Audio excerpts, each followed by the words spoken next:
the largest labor federation in the country, reconsidering its traditional support of the ANC.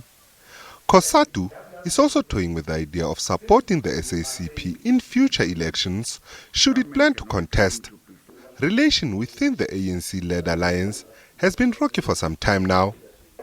In the past, SACP Secretary-General Blade Nzimande described the ANC's treatment of the alliance partners as appalling.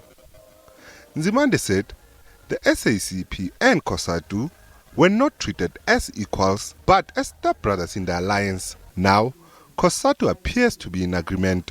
What we want is a reconfigured alliance. And if those discussions are not bringing fruits, then the Cosatu must enter into a discussion about assessment of that relevance of us being in alliance.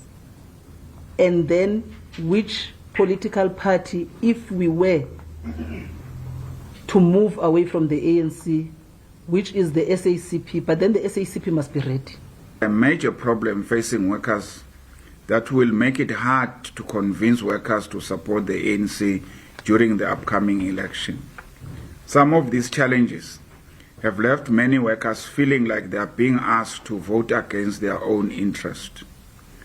Workers have already made it clear that their support for the ANC does not amount to a blank check and have previously refused to campaign or support candidates known to be corrupt or lazy just because they succeeded in manipulating the ANC internal process.